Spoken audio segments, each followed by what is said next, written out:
A ver.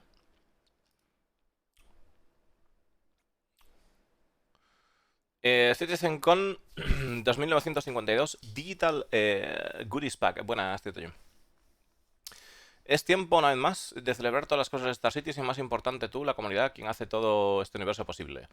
Y como agradecimiento por ayudarnos a construir el mejor, el maldito mejor juego de la maldita mejor comunidad en videojuegos, nosotros estamos regalando el Digital Goodies Pack de la CitizenCon de 2952 de forma gratuita a todos los backers el día 8 de octubre.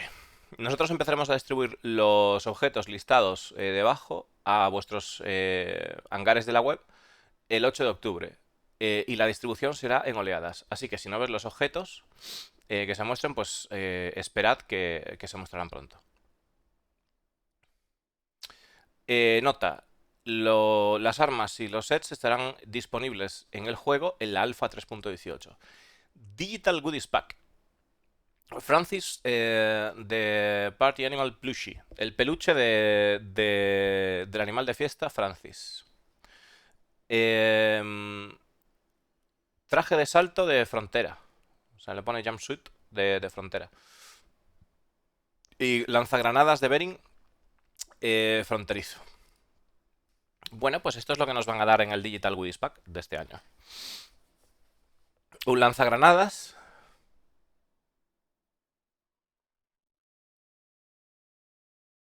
El trofeo yo creo que lo seguirán dando. No lo sé. Igual siguen dando el trofeo, eh. No lo sé.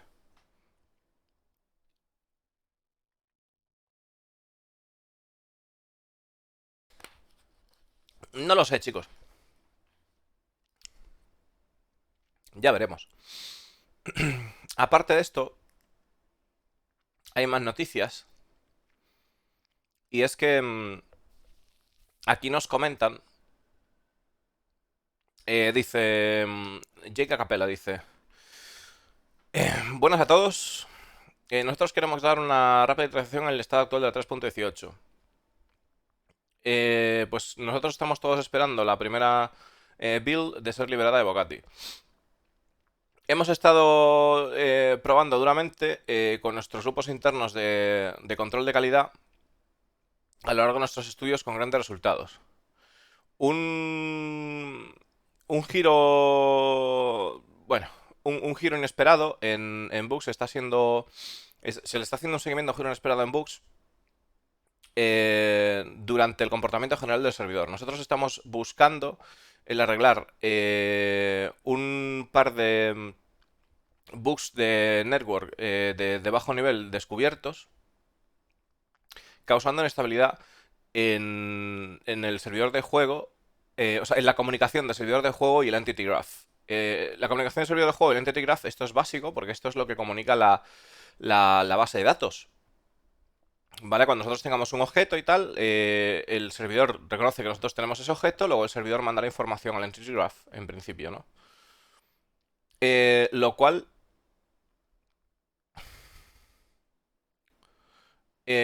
causa un gran array de problemas, o sea, un conjunto de problemas adicionales que solo se exageran con jugadores adicionales. Por lo tanto, hasta que nosotros consigamos esto, hasta que nosotros podamos sortear estos fallos, arreglar estos fallos, será difícil utilizar un feedback de calidad, el feedback de calidad que nosotros típicamente conseguimos por Evocati.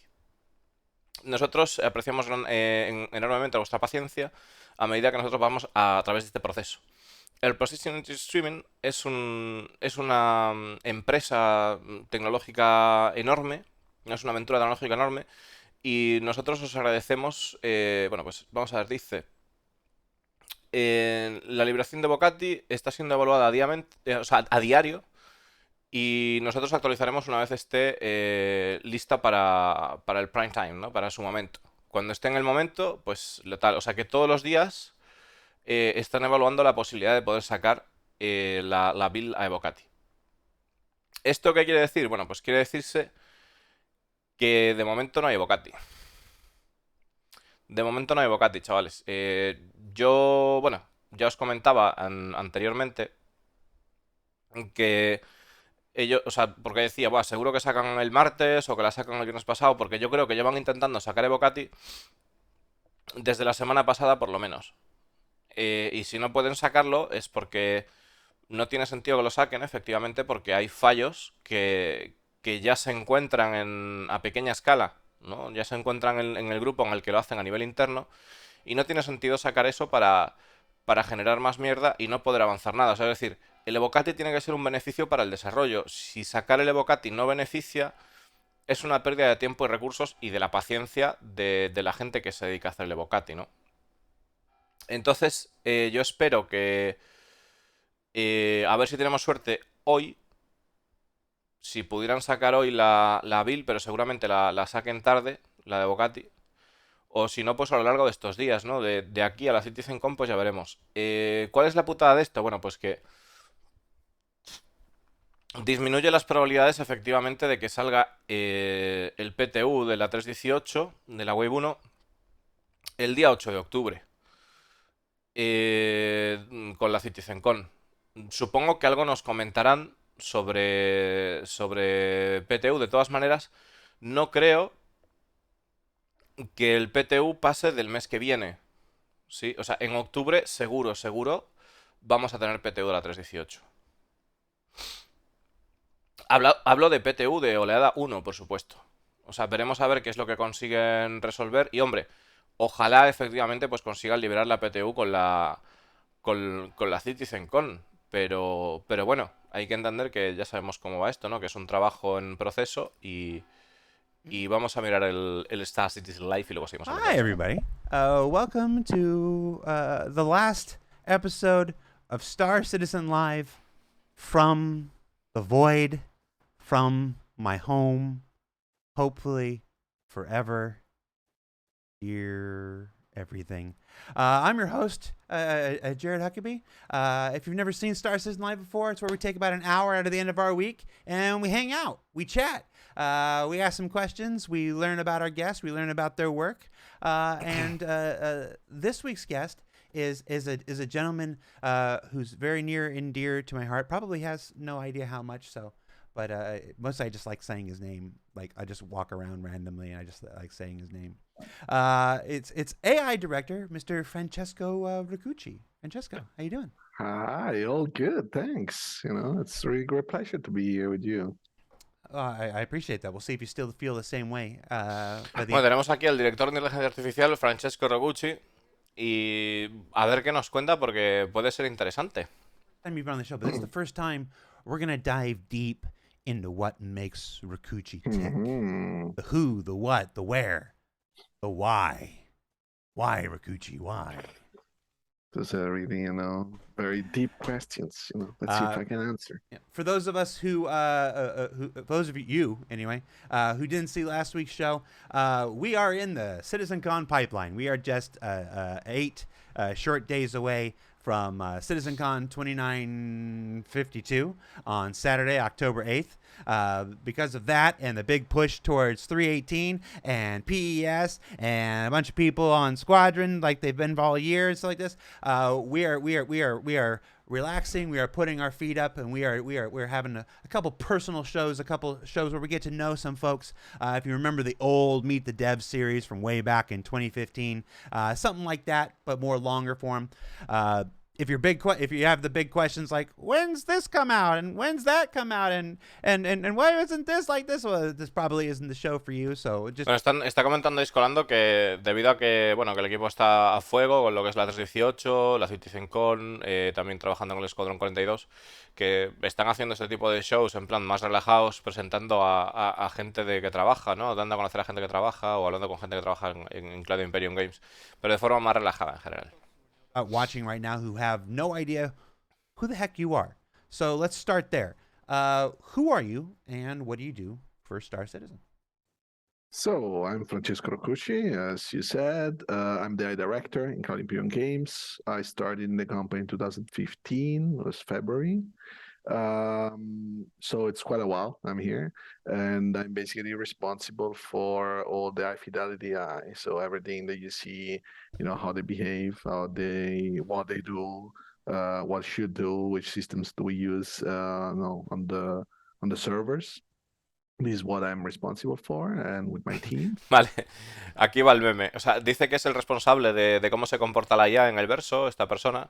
Bueno, pues este es el responsable de que los NPCs hagan una T encima de los bancos. La verdad es que el trabajo que tienen pensado a futuro de planteo de la IA es impresionante y bueno, yo creo que todos tenemos unas ganas tremendas de que el server mesh se ponga en funcionamiento y el servidor tenga el rendimiento suficiente como para poder manejar las peticiones de la inteligencia artificial para que se comporte de forma adecuada, ¿no? Supposed to empower the other teams with technology, to fulfill the features that the projects need. The AI feature team, is supposed to take this technology and apply it to multiple features that are requested by the requirements of the different games, the Star Season and Squadron. And then the content team is mostly made by designers and animators. So what is meant to be is to take all these technologies features and build a lot of content. So yeah, this is like all the people that they either report directly to me or I support and overview and yeah, try to help as much as possible. And I'm gonna go full screen on this. What's on the back? What's on the whiteboard?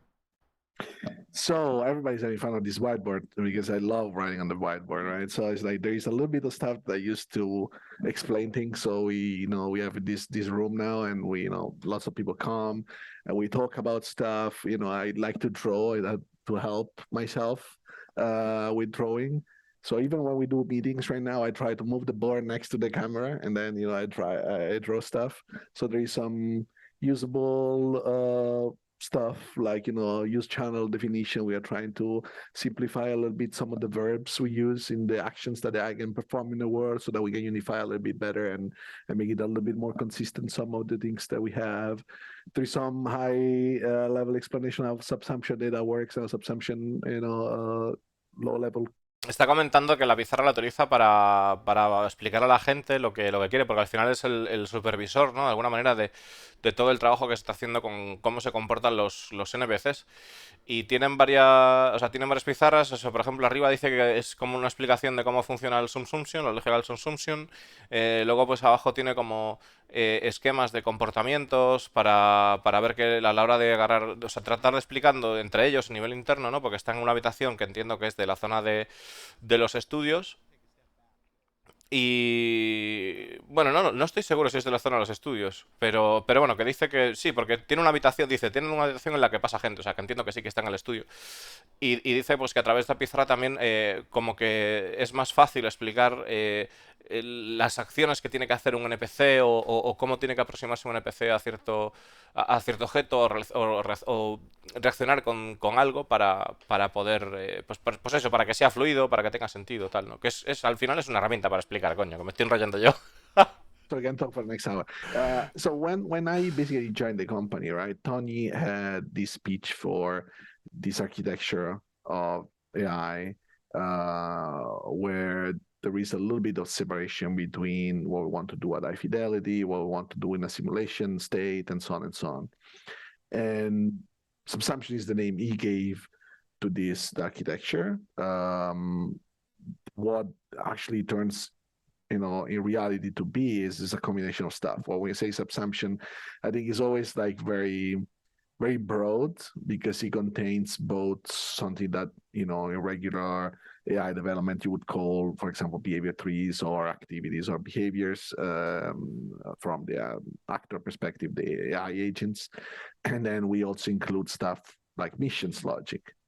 So I think we can talk about what is an high level and an architecture level. Está comentando lo que es el subsumption. O sea, el subsumption es una. O sea, dice que Tony Z tiene como un enfoque de cerca de la IA, de la parte de la simulación y demás, ¿no? Y entonces que él definió este término, el subsumption, como un conjunto de cosas pues que abarcan desde lo que es el comportamiento de los NPCs a la lógica que tienen que aplicar en las misiones y demás, ¿no? Al final es como la lógica del comportamiento de los NPCs. too, and there is a really large multidisciplinary effort into making AI looking good. Right? People sometimes think too much. Oh, there's a bit of magic, there's a behavior running, and then that's it. But like AI is first of all a lot of animations because animations is the way in which we convey what actually is happening behind the scene. The same is voice, what they say. Uh, Reality, right? Like the smartness of people and why we consider ourselves smart is because we can express our thoughts. And how do we do that? With the language, with especially with the language that is a construct that we make, right, to express um, feelings and ideas. And the AI, in a way, needs to model this concept, but also make sure that whoever experienced that understands what they're doing. Because my classic example is like you might have combat AI that is great and is moving behind covers. You don't even see it. It pops behind you and it kills you. The feeling you have is that they're cheating, even if they're not cheating, right? Because it's not fun to play against that. So I think we always have to balance between, having the right tools to describe what the AI does, what the word does, what the AI is supposed to do, and then making sure that what we describe translates into something that the players can actually perceive as smart, but also fun and also understandable.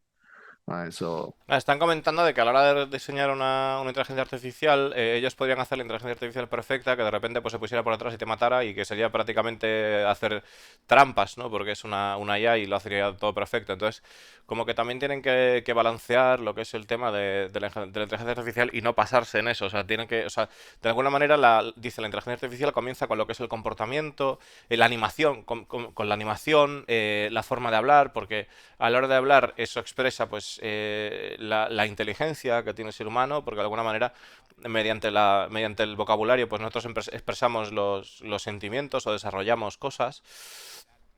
Y entonces, al final, pues es un constante balanceo entre lo que es de alguna manera, la eficiencia que tiene un NPC y lo inteligente que parece, y también el tratar de transmitirnos eso a los jugadores, pero sin olvidar de que tiene que ser divertido, ¿no?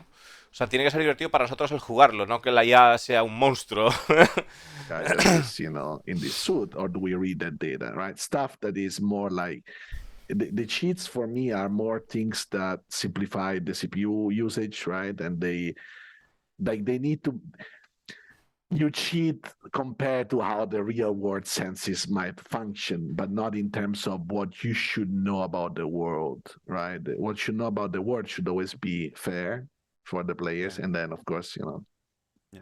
The had a second follow up, but I want to touch on something you said. You mentioned the CPU cycles and stuff, and cheating and whatnot. It's one of the hardest elements of balance. Just combat AI. I mean, obviously, there's many kinds of AI. There's not just combat AI. There's also bartenders. Absolutely. Lots of bartenders. So many bartenders. This spoke so much. So many segments. So many stories about bartenders. Sorry, I have a glass from the bartender. But I lost my train of thought. But you mentioned the CPU cycles and stuff. One of the things that I've seen, there are two things I think I always knew, but I didn't really understand. I didn't really know that I knew them instinctively. Somewhere down playing video games my entire life, I knew this, but it didn't really come into crystallization until I came here. And one of them is how much balance in combat AI is linked to server performance. I have seen like early tests of Siege of Ors and whatnot where the AI is just Robert Patrick T-1000 Terminators and just going out and murdering everything, and then that exact same AI gets put on Evocati, gets put on servers and whatnot, and then 50 players jump in, or 70 players at the time when the test and whatever, and the server tick rate comes down, and that same AI that was so devastating in, just playing on a local machine or a local server that's, 6 inches away from your gameplay machine, is now like a Three Stooges routine. You know, Hmm. it's like pull your head out of your butt. It's like what it's all the programming and all the effort and all the time and the artistry of your team and your programmers to create these varying levels and then to put them on servers that are under strain that need things like server meshing and a number of other performance improvements. Uh, I don't know. I don't really even remember where I was going with the question. It was that disparity of between the work that you guys can do to refine and perfect a thing, and then have it all go to hell with a bad server performance was just again, it's the thing I think I knew, but I didn't really appreciate until I came here.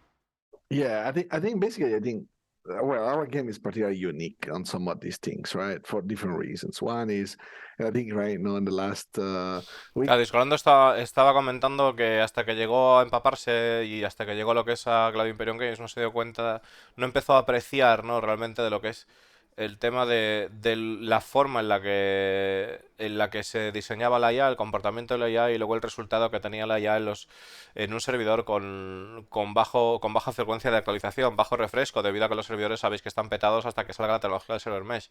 Y ver cómo realmente, literalmente, una IA a nivel de una máquina local en el estudio es un Terminator, un jodido Terminator, y los comportamientos y la forma de comportarse y todo el diseño que tienen y todo el trabajo que tienen y todo el empeño que ponen a hacer que eso funcione bien, cuando pasa a los servidores que nosotros usamos, pues se va a la mierda, ¿no? Porque el servidor no es capaz de estar a la altura para poder entregar las instrucciones necesarias a tiempo a la inteligencia artificial, ¿no? Es algo que ya sabemos y que tengo dicho muchas veces, ¿no? De que cuando hay oportunidad de jugar en un servidor en el que estás tú solo, prácticamente la IA es jodidamente letal. O sea, es buenísima. Pero claro, no letal de abuso, sino que utilizan coberturas, flanquean. O sea, realmente se siente que la IA dices, coño, esto, o sea, casi parecen jugadores, ¿no? Incluso. On how the player can react to that and so on and so on, right? Now, in our multiplayer world, of course, we have two parts. That is, that you want to have a very high frame rate on the clients. I want to have a high frame rate on the server as well, because of course the player might see a word at 60 frames per second, and then the server might run at 3 frames per second for different reason, or 10 frames per second, or 15 frames per second. You have a really wide range of CPU usage, right, on the server. So, for example, Zero Horizon, I think one big focus for us was trying to optimize that usage overall, not just on the eye, because of course, using a lot of CPU cycles for anything will impact the eye, but not only, right? It might impact the elevator that comes, might impact, physics calculation, anything pretty much.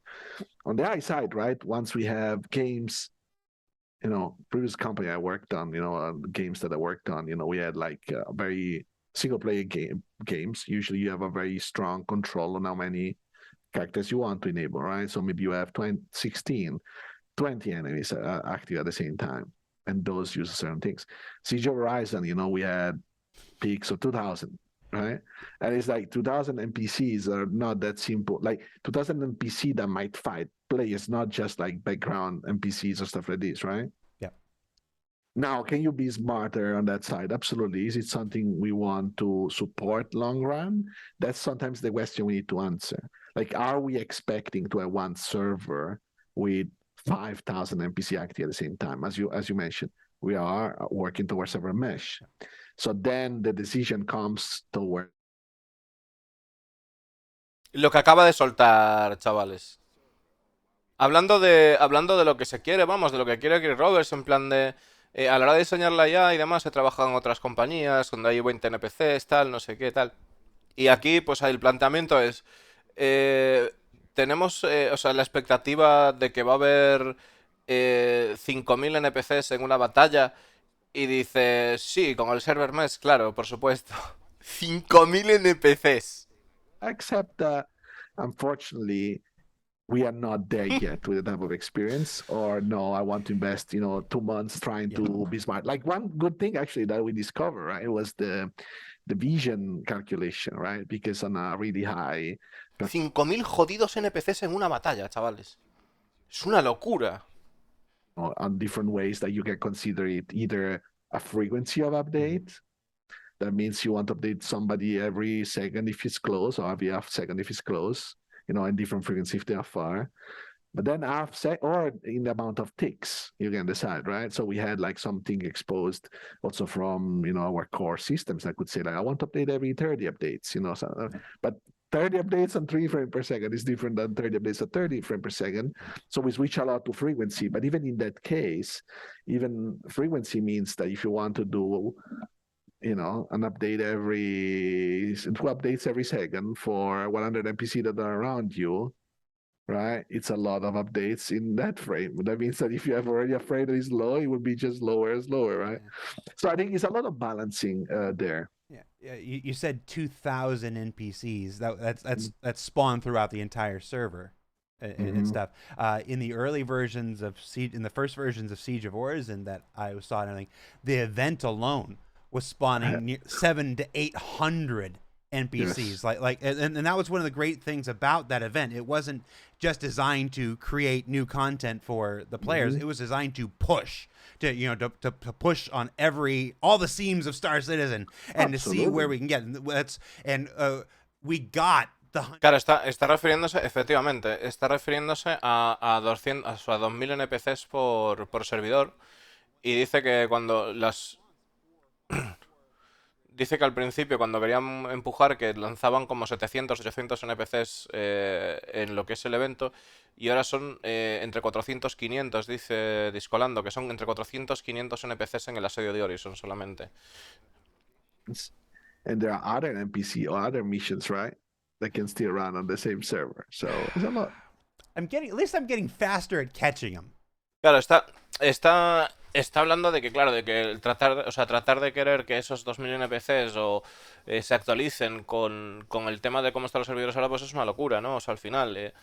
Entonces, es que realmente el server mesh va a ser un cambio muy gordo, chavales. Va a ser una locura. But yeah, and just to roll back a little bit, we're not sitting here. I wasn't saying, you're not saying that the AI is perfect and the AI is done, and as soon as the servers get better, everything will be fixed. You guys still have a healthy road ahead of you with the work to be done. Absolutely. This is the current state of AI is a shared state between the work that you guys still need to do, still need to push, still need to develop, and then the performance and the server and stuff coming into a lot, that will continue to allow you to push and develop that stuff. So it's not But it's also, I think, for us, I think the funny or the enjoyable part of our job is also that pretty much you can continue to push it forever. Like, you might never be happy with the state in which you are, right? I think, like, for example, perception, we could work on making it faster for a really long time. Other things. So I think it's iteration, right? So we try to, for example, I think I'm really happy already of the stuff that went in Siege of Horizon. That it means that it's still like, it's not, as you said, it's not that I consider it done. I consider it way far to be done. But, it was a really good and nice step towards, a lot of improvements that we put in. And, it's, I think, you need to be also proud of the iterations, right? Usually people would see the final game, and now they see a lot of these iterations. If you look one after the other, sometimes they don't feel a lot, but I think, it's also great when you see, even from the community, some comparison from how it was, 1.5 to 3A, 3.17, and I think there's been really a lot of jumps, of the game.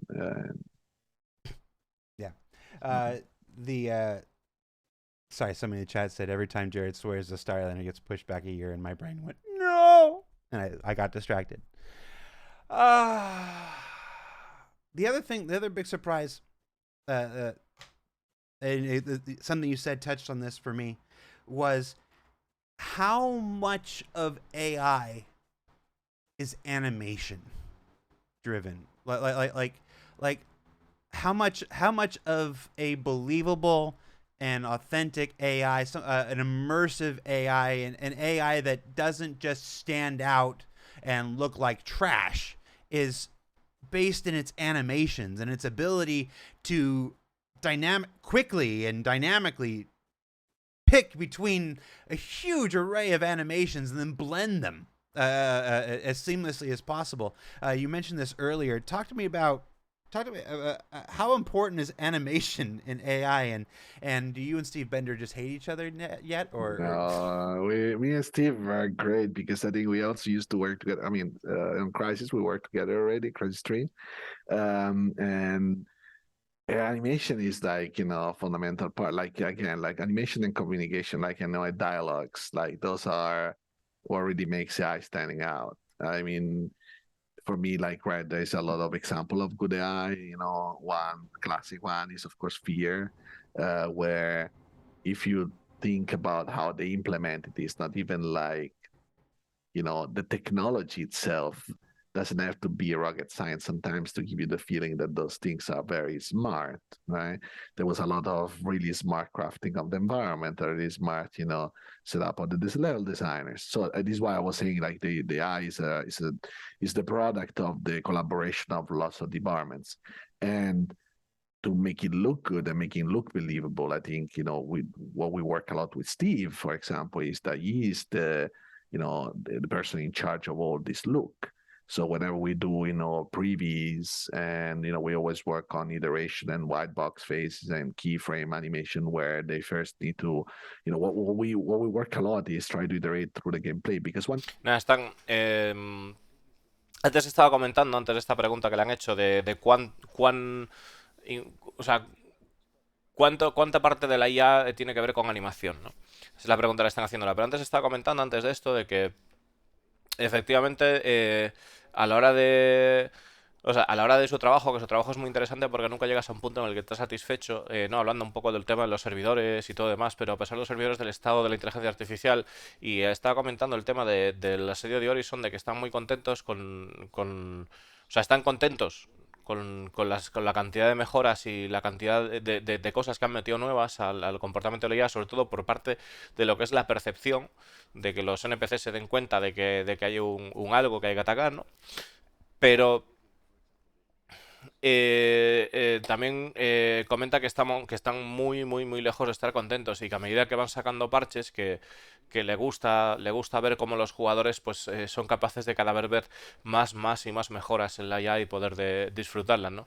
Al final es lo que sabemos. Cuando salga el server mesh, yo creo que van a cambiar mucho las tornas, sobre todo no solo a nivel...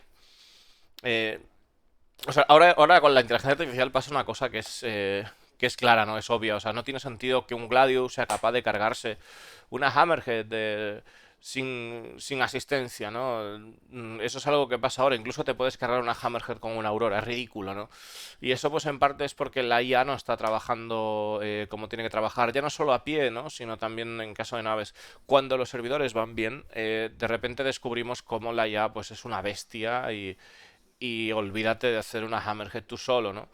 No se puede, o sea, necesitas ayuda, que es lo que de alguna manera ahora mismo también sucede en el juego, que hay muchas misiones que parecen que son mucho más fáciles de hacer que ahora, o sea, que mucho más fáciles de hacer ahora para conseguir dinero y demás, porque realmente pues no hay una respuesta de allá, porque esas misiones, muchas de las misiones que hay de la inteligencia artificial, o sea, muchas misiones que hay de Bounty Hunter están pensadas para hacer entre varias personas, no para hacer tú solo, ¿no? Porque si tú mismamente te pones a hacer un búnker solo cuando el búnker va bien y te pones a hacer un búnker de alto nivel, es muy probable que te acaben matando porque la IA te flanquea y te va a atacar en grupo, ¿no? Entonces, de alguna manera, pues acabarías siendo superado, ¿no? Necesitas la ayuda de un compañero mínimo, ¿no?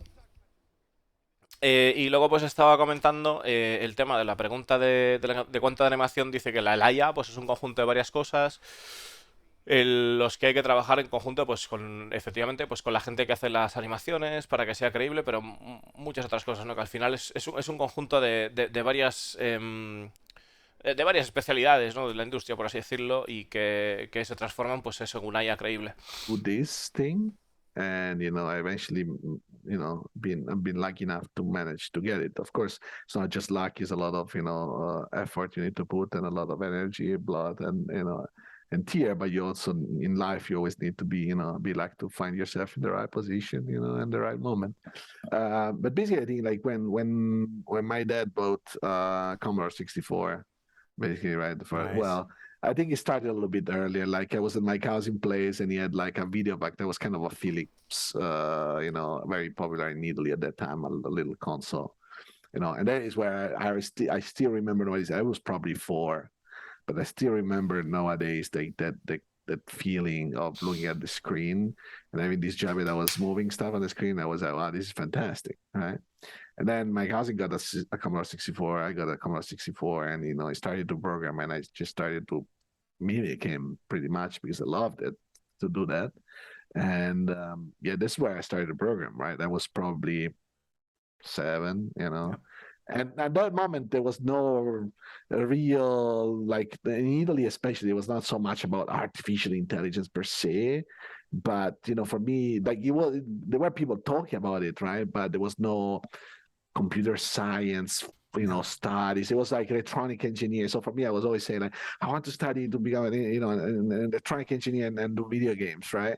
Do you have those And this is where I spiral? started. Do you have those little magazines that had basic? Está preguntando por dónde, o sea, cómo se dedicó a esto, cómo empezó. Dice, cuando tenía 4 años, su padre trajo una consola a casa y se quedó alucinado, ¿no? Se quedó cautivado por ver cómo se movían los muñequitos en una pantalla y luego, pues más adelante, pues tuvo una Commodore y entonces empezó a programar allí en la Commodore, por lo visto. Y que por aquel entonces en Italia, que no, porque él es italiano, no había lo que es un interés por la inteligencia artificial o por programar en inteligencia artificial como hay ahora, y él tenía claro de que se quería meter en eso ya desde niño y que la manera que tenía pues era de estudiar ingeniería electrónica y poder dedicarse a eso de alguna manera porque no había una carrera específica como hay ahora, ¿no? Y pues al final acabó metiéndose en eso, ¿no?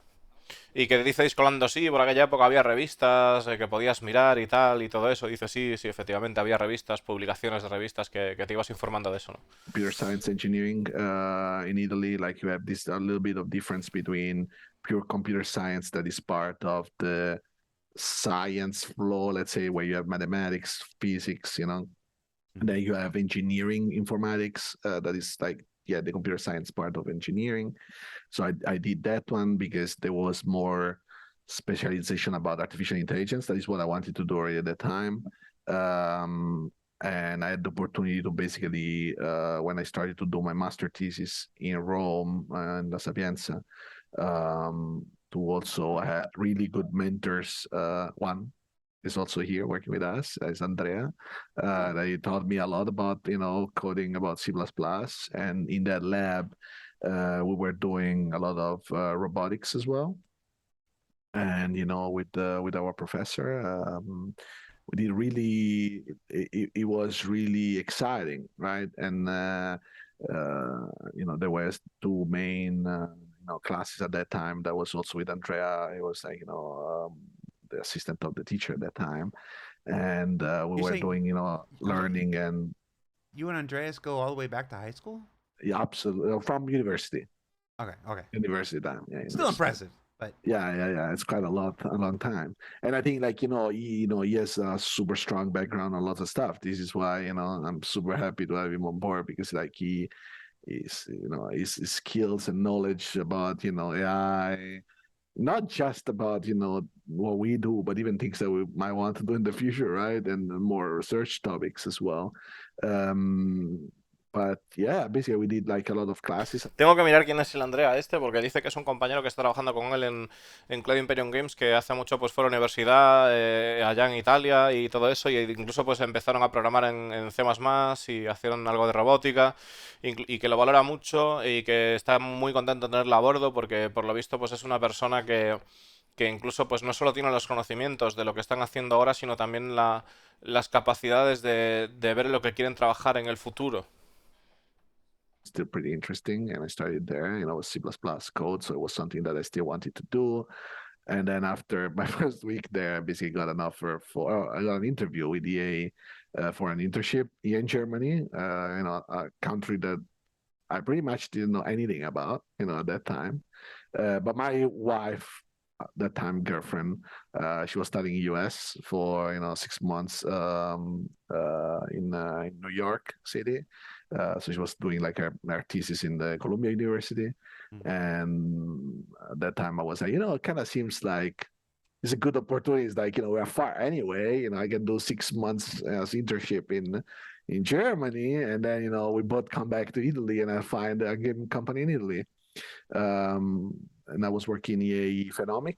I was an internship for this game was called Battleforge, was a RTS game based with cards. So it was one of the first EA game that was based on trying collecting cards, but the cards were used to kind of summon enemies in an RTS world, and then you would just use it as a RTS, actual, real time strategy game. So it was a bit, double things that you summon your units through cards, but then you actually use them.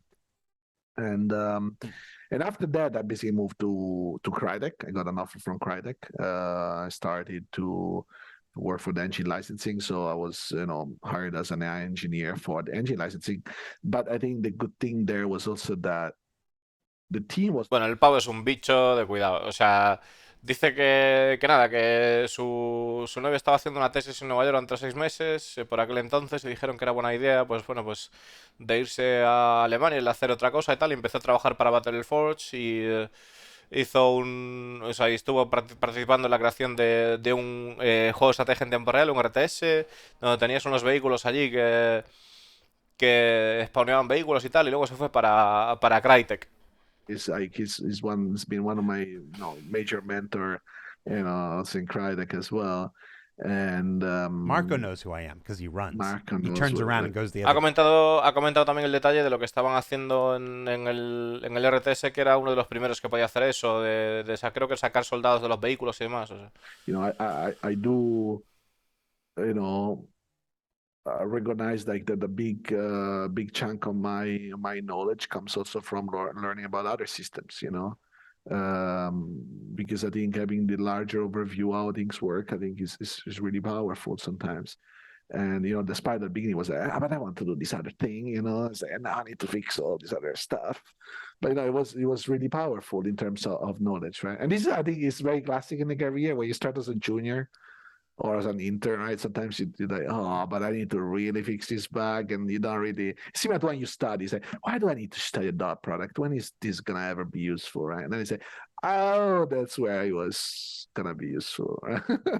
And stuff like this. So you're in the game industry now. You've worked for a couple companies. You found a place at Crytek with people you're liking and stuff like this. Programmers, there's many disciplines for programmers, for engineers in video games. How do you end up in AI? So I always wanted to do AI, basically, because I did, like, I come, my background as well outside the gaming is about, I always played role-playing games, right? And for me, the acting, right? The AI is a lot about acting, right? It's a lot like, well, we are in this world, action, right? And the guy is like, oh yeah, hey man, how you doing? Right? Stuff like this. So it's a lot about telling a story. And role-playing game is a lot about playing a story or telling a story. It depends what, if you're a player or if you are the master, a dungeon master in that case. I mean, I played a lot of Dungeons and Dragons. I love a lot of the fantasy settings. I did like LARP, I did like a lot of nerd stuff.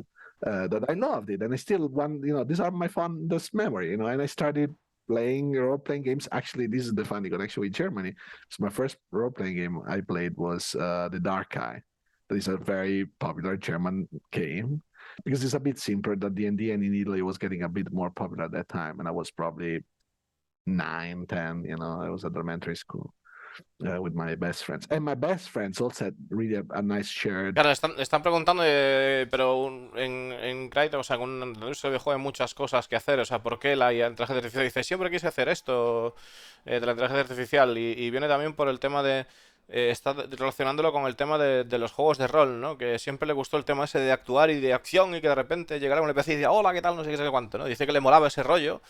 Y que siempre le atrajo desde niño, ya cuando tenía 9 años, que estaba jugando un juego de rol que se llama The Dark Eye, que era más sencillo, que era popular en Alemania por aquel entonces y que además decía que era más sencillo que Dungeons and Dragons y por eso estaba pidiendo popularidad y que todavía le sigue jugando el tema de Dungeons and Dragons. Ha empezado a hablar de Dungeons and Dragons a saco, tal, no sé qué, no sé cuánto. Y dice Discolando, ¿de qué cojones estás hablando? Early basic programming on the C64 and stuff like this, going to an academically driven high school. being very nerdy, that's where we diverge, because you obviously excelled in your studies and went to university and everything. I was counterculture, rebelled against my academic high school. I literally my high school transcripts are failed in summer school and failed in summer school because I refused to do the work. I was grunge and Nirvana and not wanting to do anything. My school had a terrible sports team, and it was all very academically focused, and so I didn't want to do the academics because I was just very wanting to be. Está comentando Discolando que realmente que él es como una especie de opuesto raro a lo que Discolando es, ¿no? Porque él dice que él sacó su excelencia económica y también, pero también le gustaba el mundo de Dungeons and Dragons y tal y todo eso, porque Discolando juega a Dungeons and Dragons, ¿no? En su canal y tal. Y estaba diciendo que Discolando es todo lo contrario, ¿no? Que era rebelde en su escuela, que no quería, era todo lo contrario, ¿no? Además que estaba en una escuela que no tenía, que su equipo era, los equipos de deportes que tenía eran malísimos y él estaba totalmente centrado en el mundo académico y no quería saber nada. Like full, real play. So it was a bit of a nerdy, strange approach to theater, right? But I had fun. But it was more close to role playing than actually doing theater in that case. Yeah, no, So No habéis entendido, Marasul. Lo que está diciendo es de que cuando empezaron a hablar sobre la IA y de sobre dónde viene la inspiración de la IA, de que viene sobre el tema de Dungeons and Dragons y todo ese tema, eso es lo que... No es en plan de que cojones estás hablando mala, sino en plan... de que le sorprende a Discolando lo que está escuchando, porque él, de alguna manera, pues también le gusta Dungeons and Dragons, ¿no? Y todo esto. the last show before I graduated, Annie, Little Orphan Annie, where I shaved my head for the first time and was Daddy Warbucks. So, wow. Annie, So your first night are here. there videos of all of this, Jared? No, Can no, you show? there's almost no video evidence of me before I was like 25, Okay. which is Okay, so okay. weird to me about my life these days, because now there's just more video evidence than anything. But there's very little. My family didn't have camcorders and stuff like that. Or maybe the school, maybe the school had it at that time. Now, theater on camera looks bad. Oh, yeah, absolutely. Every handheld videotaping of a high school play looks 100 times worse than the experience actually was. Now, even if the experience was bad, it's still going to look 100 times worse when you see it on a camcorder, especially 1994 era VHSC cassettes. Yes. So, all right. You've made it into the video game industry. You found your calling with AI and your ability to tell stories and stuff like this. You're at Crytek. You're making friends, Karsten, Marco, Andreas, from uni and stuff like this. Talk to me about how you came to CIG. Mm-hmm. How did that work out? I think at that time, like basically, I think there was the search of some new challenge for me, right? Something where I think there were some, because I think like after during Crisis 3, right, we had like a really nice group as well of my AI colleagues that I had were 4 AI programmers on Crisis 3. And then after that, I think Vale, I really no. wanted to try O sea, aquí something. estamos hablando de otra cosa. Yo creo que aquí dice que, claro, que a bordo, pero en otro momento. No creo que sea ahora, que se refiere a que lo tenía a bordo ahora. Porque estoy viendo que Andreas, efectivamente, es el Senior System Administration de Linux, Unix. Es un gordo que flipas. El fulano. Very, a search for the best possible realism that you can achieve, and so on and so on. No shortage of ambition. The ambition was really large. So I think for me, it was just a very good place where to continue to just grow with my skill, right? Because I think you need to always challenge yourself. And here I feel like, you never challenge yourself enough. There's always more space to challenge yourself. So I think it's a really good place where I always feel very satisfied of how much I can learn and how much I can improve. And there is a lot of space where I can improve and get better, right? So you're. Was there an AI team in place when you came here? Did you have to build it from the ground up? What do you recall about those early days?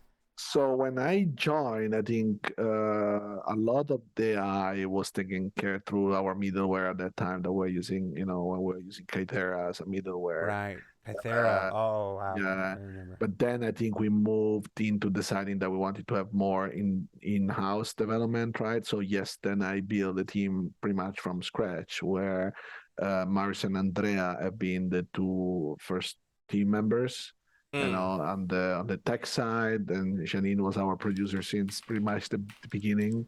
And then the team grew up from there. So we were like, we started with three people pretty much, and we started to work a lot close with Tony, right? When we started to move a lot more development internally, where we decided to really push for subsumption at that time, right? And then me and Tony pretty much like started to crack on implementing all these things, where he made a lot of the external tool for the Vale, subsumption no, no, no, yo editing, creo que no. right? This No, no sé, es que ya tengo dudas, porque aquí hay uno que se llama Andrea Zambotti, que es Architect Computational Designer. Altoadillo, Italia. Este tiene buena pinta. Y que trabaja para Cloud Imperium Games. Es que no sé, tengo que buscarlo. Ya veremos quién es el famoso Andrea, porque estaba diciendo. Está comentando ahora de que le preguntáis cuando. Pero bueno, cuando llegó aquí la inteligencia artificial, tuvisteis que montar. O sea, cuando llegaste a bordo de Cloud Imperium Games, tuviste que montar la de cero, o cómo fue esto. Y dice, no, pues realmente aquí había una empresa de terceros, una subcontrata que está haciendo las historias, ¿no? Y entonces decidimos que tengo una sandía de gominola. Decidimos hacerlo algo más dentro de la empresa, y definitivamente pues acabamos montando un equipo de cero en Cloud Imperium Games, con una de las personas que está a bordo, que es Andrea, también lo dice. Entonces, por eso me ha quedado la duda, pues no puede ser la misma persona, o sea, que el de Linux. awesome, like they're really, really fantastic. So I'm really excited because I think people will see, more and more improvements, because I think how the team has been growing, and now the type of culture we are trying to push. That is a culture where everybody helps each other, especially, and everybody tries to share as much as possible, the knowledge that he has. We still try to keep, people responsible for specific areas, because each general developers loves to have, their own expertise in, growing a specific way, because otherwise you can never be super good at something, right? But I think all our stuff is very shared.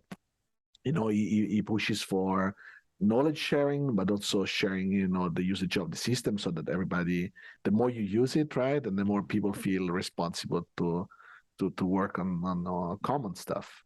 And yeah, it's we build it from pretty much the base, from zero to right now we are, me, Mars, Andrea. We have two tools programmer in the core team, that is like Michael Madsen. We have, Fadi, that just joined us as an intern tools programmer. We have Alex. We have Daniel in UK as well, that just joined a few months ago. It's fantastic. We have Jake. We have, Jacob, Wout. We have Andrew. They're all fantastic programmers. I hope I didn't forget anybody. I I don't think so, Your but team's we grown have since the really, last really time. great. Yeah. Creo que Mm-hmm. está diciendo, bueno, estaban hablando varias personas y dice que, bueno, que a la hora de trabajar, que tienen gente que se especializa en áreas, y que tratan de distribuir el trabajo para favorecer esas especializaciones, para que todavía se mejore más ese trabajo, pero que tratan de tener como a medida que, o sea, que tienen un sistema de compartir información, de compartir el trabajo que hacen entre el equipo, que dice que está compuesto por los nombres que ha dicho, contado, creo que son 10 personas. 11, porque dice que se ha olvidado de una persona. Y entonces creo que, pues, que al final dice como que se sienten más responsables si cada vez, a medida que van trabajando se sienten como más responsables. De alguna manera creo que es como que se sienten responsables de la criatura, de la responsabilidad que genera esa criatura que están haciendo, ¿no? Que es la inteligencia artificial Star Citizen, se podría decir así. Into their roles. But also, I think it needs to fit, from personality perspective. And I think those guys are fantastic because they fit both ways. They fit on skills, but they fit also on personality. They are super motivated. They're super excited. They're bringing so much to the table, even in terms of new ideas and new approaches. So we're almost out of time. We're hitting the end here. Ah, There's a couple things I didn't realize. You said you started in February 2015. We started almost at the exact same time. I was doing some contract work before late 2014, early 2015, stuff like this. So they don't count my official, full on full time employment until like April of 2015. But I'd been here for a while, so we started around the so same I'm time. older than you in this company. Well, technically, by HR standards, yes, By but HR by pay standard, that's what. stubs, I got pay stubs back in This is 2014. what So, it's uh, data. It's the, yeah, the persistent universe, the first version with Alpha 2.0 launched in December of 2015. So we've been here the entire time persistent universe has existed in the PU. We talked a bit about the the the the, the struggle with the server performance and stuff that hinders this a bit.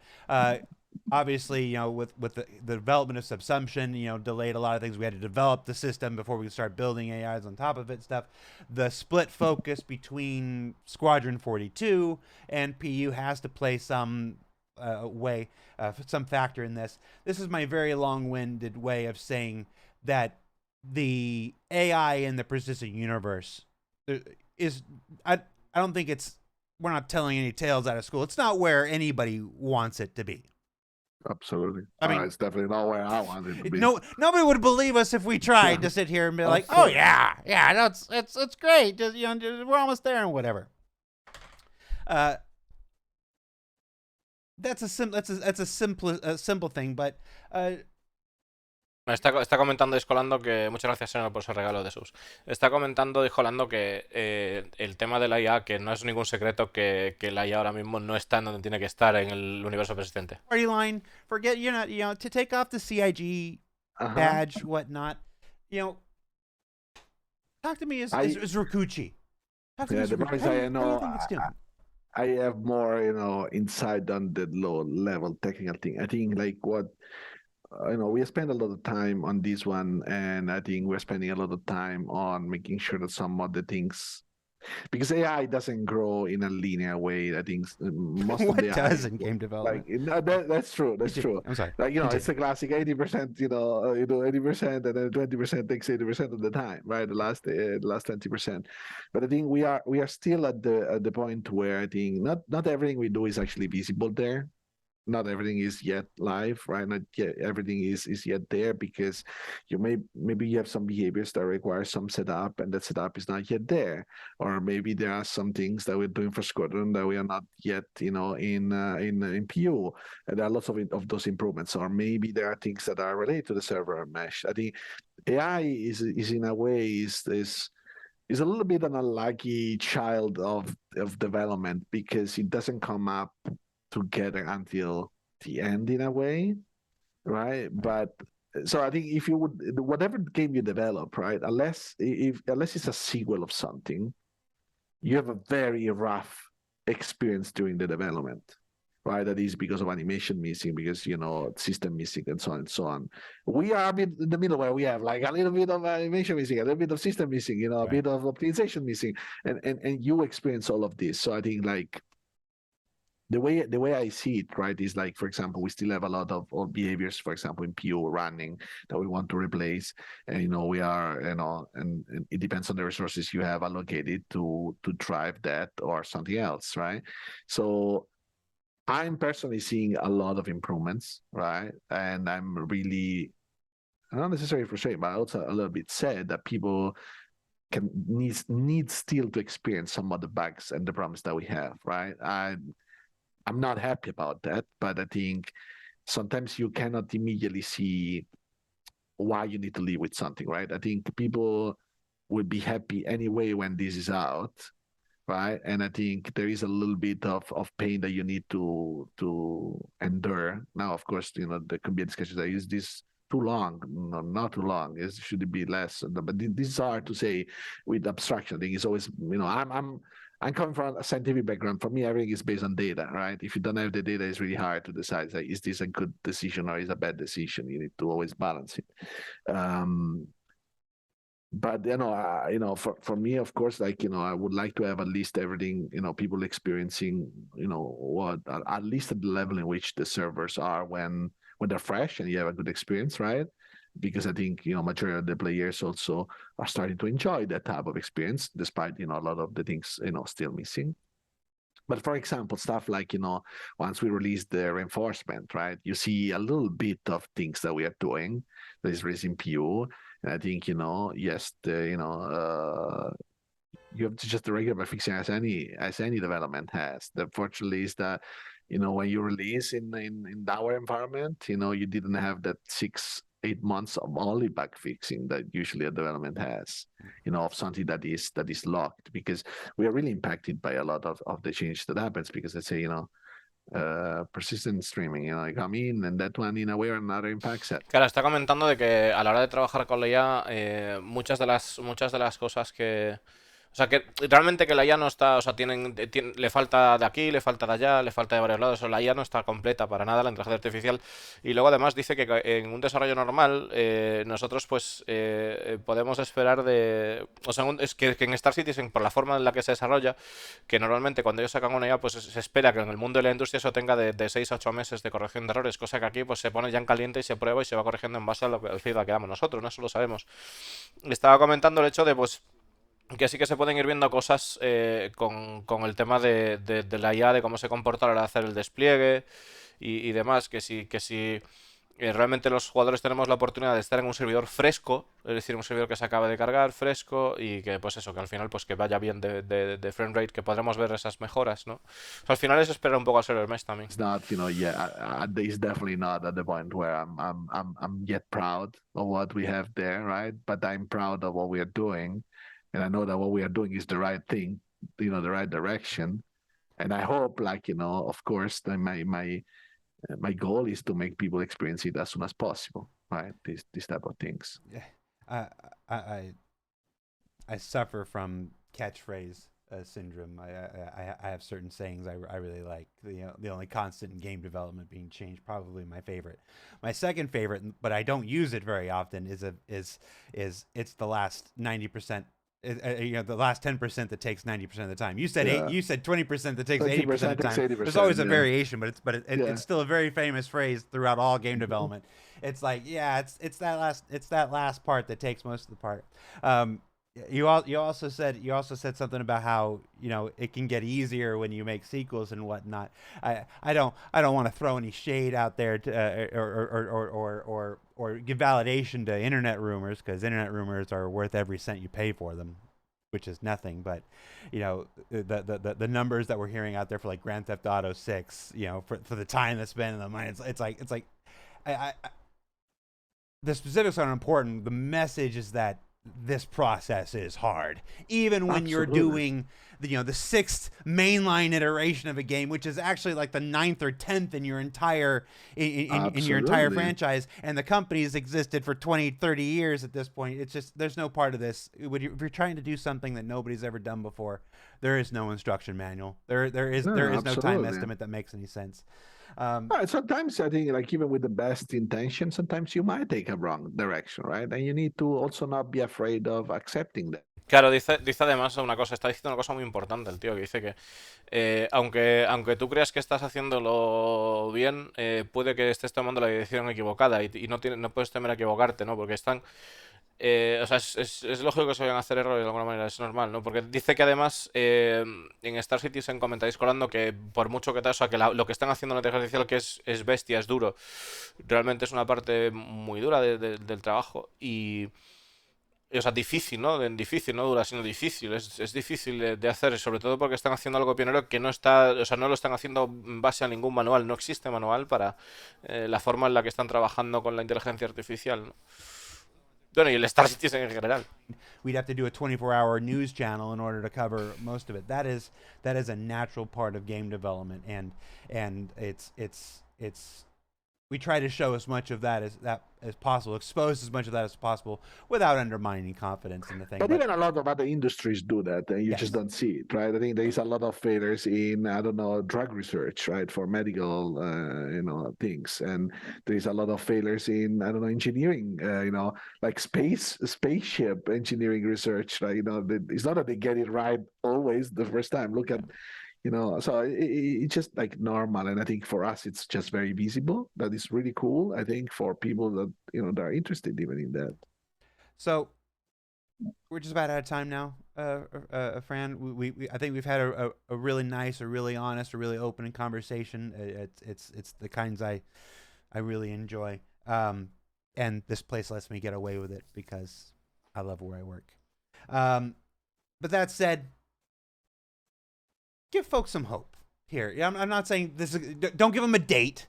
Don't say like this is going to be this. No nos des una fecha, pero danos algo de esperanza. Dinos algo de I know you well enough to know that you're hopeful for the future, that you have a positive outlook on things. Share some of that with us. Why should we be looking forward to the future? ¿Qué deberíamos estar esperando para el futuro del Star Citizen? From your perspective. Desde su perspectiva. The experience of Star Citizen would be very unique. Not just on the iSide, but on all the systems, right? I think like it's Star Citizen and Squadron 42 in general, right? They would be a really, this is why I'm here, like, because my take on the company and on the project is that those projects will be, fantastic, to play. And not only fantastic, but they will give you some experiences that you will not be able to experience somewhere else. Again, fantastic doesn't necessarily mean perfect. Perfection doesn't exist, but it means that for a lot of people, this would be unique experience. When you play the game, it would be similar. For me, the goal is to have the similar experience that when I was a child, I was playing games, right? That it was like, I'm in a different place. I just feel inside me these type of things, and we have a lot of things in the pipeline already that will be released, slowly into view from the work we are doing. It doesn't have to wait like all this that finished, but we are already in the process to in the next updates there will be more and more of the stuff we are working on, and hopefully we will do some other shows where we can go more in details. But it's not that it the good thing here for us is that it's never like all or nothing. It's gonna be a very, you get this one, you get this one, you get this one, right? Slowly while we do it. So there's a lot of things coming. Hopefully we'll do a show. That's the thing for friend. There's always another show. It's good. There's always the week, and then the week after, and the week after, and if we don't fit you in this week, we'll get you next week, or the week after that, or the week after that. This is definitely a marathon, not a sprint, and stuff like that. Absolutely. So, all right, thank you so much for taking the time out of the end of your week here to chat with us, to hang out with us.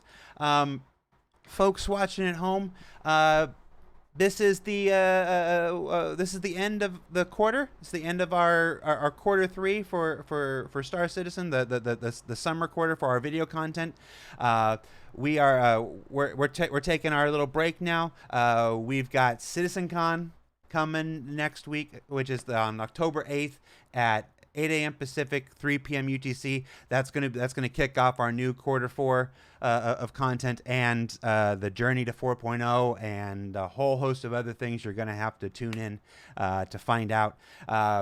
Remember, it's a smaller show this year. There's no big keynote demo or anything, with the focus on 318 and getting persistent entity streaming as this new foundation for everything in the persistent universe, plus moving 2 major offices at the same time. The responsible thing was to scope down CitizenCon a bit this year, so remember that, and when setting your expectations properly. That said, I am not one prone to hype.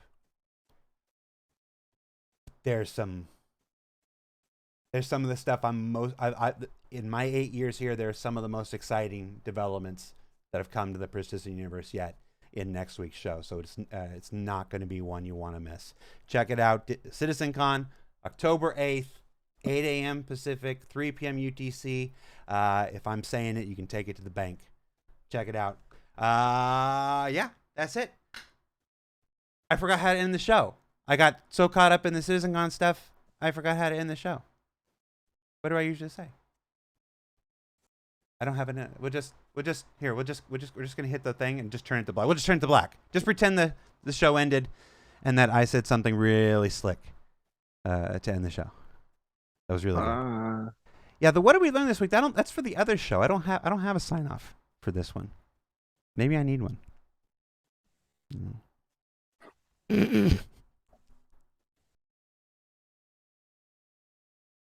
Bueno, señores. Lo que nos ha dicho. Lo que nos ha dicho el Francesco es que desde su perspectiva, ¿vale? El Star Citizen va a ser una experiencia fantástica, una experiencia única que no vas a tener en ningún otro sitio y que por eso está trabajando en la compañía, ¿no? Porque cree que va a ser realmente una experiencia fantástica. Que no va a ser perfecto porque no existe la perfección, pero que definitivamente va a ser una experiencia que no vas a tener en ningún otro sitio. Aparte de eso, bueno, dice que también lo bueno que tiene el desarrollo de Star Citizen es que no es un todo o nada, ¿no? Que nos van a ir entregando contenido poco a poco, bueno, de todos los estudios, ¿no? Pero concretamente su trabajo, del trabajo de Star Citizen nos van a ir entregando contenido poco a poco y vamos a ir viendo mejoras a lo largo de los parches. Aparte de eso, Discolando ha dicho que, bueno, que ya sabéis que este es el último Star Citizen Live antes de que llegue la CitizenCon, que es el día 8, que os recuerdo que el día 8 pues la doblaré en directo. Y será a las 3 p.m. UTC, 5 de la tarde, hora española. Y además, ha dicho Discolando, ya sabéis que no soy una persona pro hype y demás, pero se viene asunto. Ha dicho tal cual, ¿eh?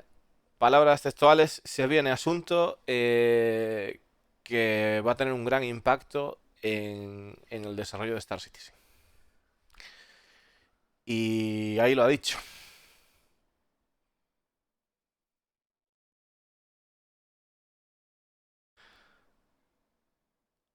Ahí lo ha dicho.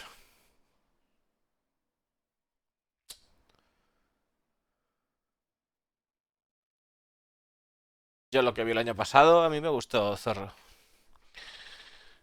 Zig va a cerrar.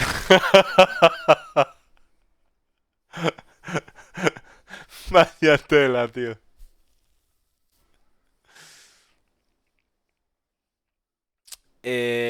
Madre mía.